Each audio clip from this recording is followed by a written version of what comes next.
coverage you can count on continues with all you need to know.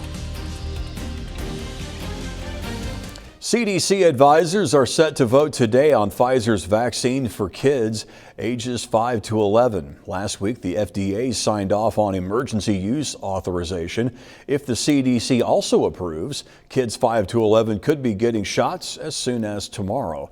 About a quarter of parents say they'll get their kids vaccinated right away.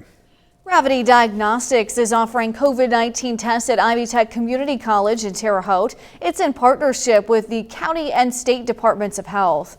The clinic's hours are 8 until 4 through Friday. Patients should have test results the next day by 5 o'clock in the evening. The clinic is happening at the operations building that's adjacent to the Ivy Tech campus. The Vigo County School Board met last night to discuss its newly proposed strategic plan.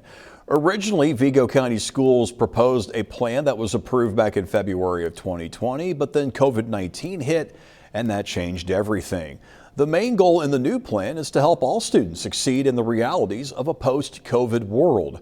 For more information on the full proposed plan, we've linked it on WTHI-TV.com. And you have opportunities this week to learn about proposals for Vigo County's aging high schools. There are 3 proposed projects with the potential for a May 2022 building referendum. School officials are looking for feedback. A virtual meeting is planned for tonight at 7 o'clock. You can watch and interact through the Vigo County School Corporation's YouTube channel. And on Thursday, meetings are happening simultaneously in person at 3 elementary schools: Lost Creek, Dixie B, and Sugar Creek Consolidated. Each meeting begins at 6 p.m. Carl Richland Memorial Hospital in Olney, Illinois plans to expand its telehealth services next year. That's thanks to more than $500,000 from the U.S. Department of Agriculture's Distance Learning and Telemedicine program. Carl's expansion will include a complete installation in the hospital's ER and intensive care unit. Up to 30 rooms will also get telehealth capabilities. That will allow specialists to be bedside with patients at the rural hospital. A real estate tycoon indicted on a murder charge. That tops this look at national headlines from CBS News.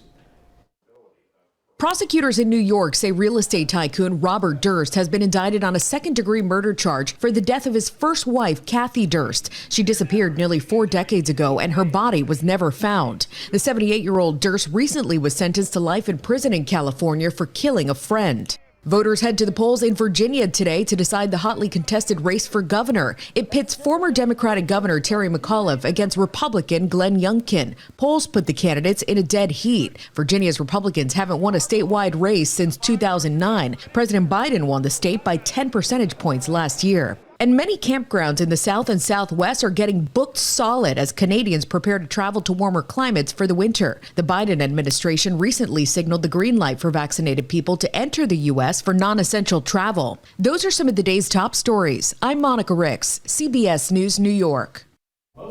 Dry today, not a lot of change through the afternoon when it comes to the sunlight. And we're going to see the same situation tomorrow. What will change is the temperatures. This morning we're in the upper 30s.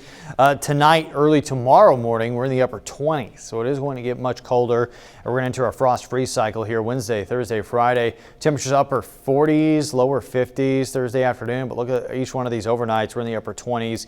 Some nights, some locations, you might hit that 28-degree threshold where a hard freeze becomes possible. 30 degrees on Friday night into Saturday morning, and then we're going to warm up a little bit. But you can see this warm up all week long is going to happen very slowly. So we're going to go slowly from the upper 40s to the mid to upper 50s, close to 60 degrees in the next several days.